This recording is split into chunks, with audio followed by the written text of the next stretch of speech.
आप सभी का फिर से बहुत बहुत स्वागत है। इन लेक्चर सीरीज में हम श्रीमद् भगवद गीता को सिस्टमैटिकली पढ़ने का प्रयास कर रहे हैं। आज के सत्र में हम अध्याय 1 श्लोक संख्या 16, 17 और 18 को एक साथ पढ़ने का प्रयास करेंगे। चलिए शुरू करते हैं।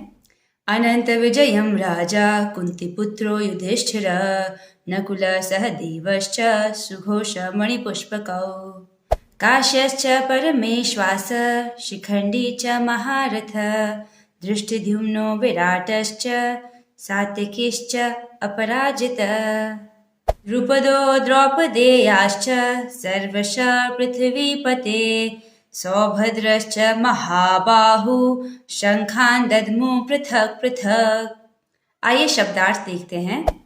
अनंत विजयम राजा, अनंत विजय नाम के शंख को राजा ने बजाया। कौन राजा? कुंती पुत्र युधिष्ठिर, कुंती के पुत्र युधिष्ठिर ने। नकुल सहदेवश्च सुघोष मणिपुष्पकौ, नकुल और सहदेव ने सुघोष और मणिपुष्पक नाम के शंख बजाए।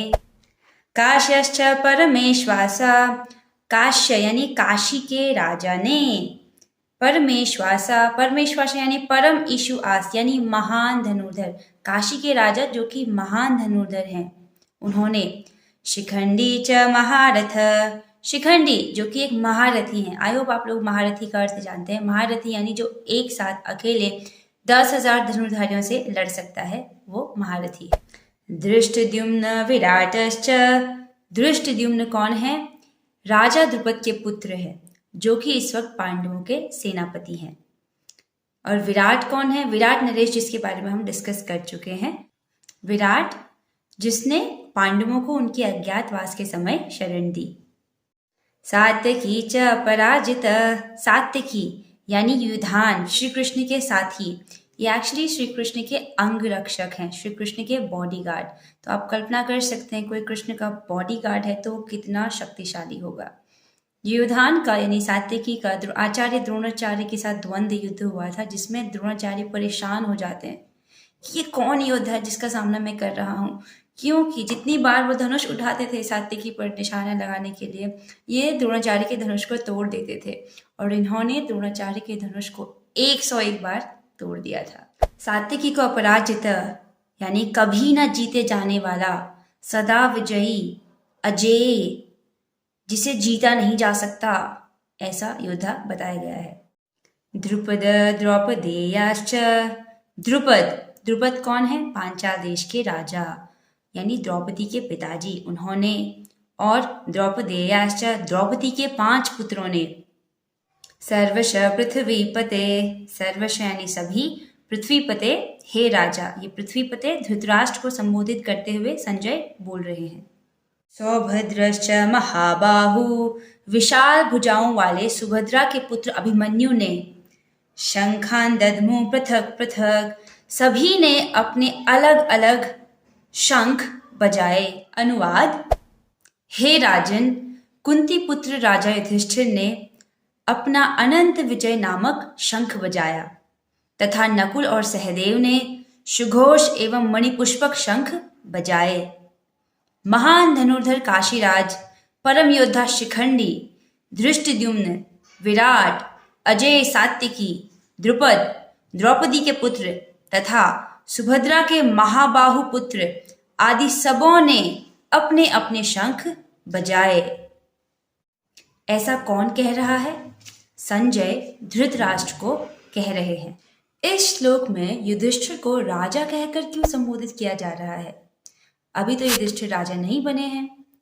वनवास के तुरंत बाद ये महाभारत का युद्ध होने जा रहा है और दुर्योधन ने युधिष्ठिर को उसका राजपाट नहीं लौटाया, तो फिर उन्हें राजा क्यों कहा जा रहा है? ऐसा इसीलिए है कि संजय जब ये श्लोक कह रहे हैं धृतराष्ट्र को, तो वो स्मरण कर रहे हैं राजसूय यज्ञ। युधिष्ठिर ने जो राजसूय यज्ञ कराया था, जिसमें विश्व भर के राजाओं ने भाग लिया था, उस राजसूय यज्ञ का स्मरण करते हुए वो युधिष्ठिर को राजा कहकर संबोधित कर रहे हैं। श्लोक संख्या 18 में एक शब्द आया है पृथ्वीपते। ये पृथ्वीपते कौन है? संजय धृतराष्ट्र को संबोधित करते हुए कह रहे हैं, हे पृथ्वीपते, हे पृथ्वी के राजा, हे राजा। एक्चुअली वो बड़े व्यंग्यात्मक ढंग से शब्द का इस्तेमाल कर रहे हैं, सरकास्टिकली कह रहे हैं पृथ्वीपते। क्यों? सरकाज़म कैसे? आइए इसी को समझने के लिए प्रभुपाद जी की टीका पढ़ते हैं। संजय ने राजा धृतराष्ट्र को अत्यंत चतुराई से यह बताया कि पांडु के पुत्रों को धोखा देने तथा राज सिंहासन पर अपने पुत्रों को आसीन कराने का अविवेकपूर्ण नीति श्लाघनीय यानी प्रशंसनीय नहीं थी।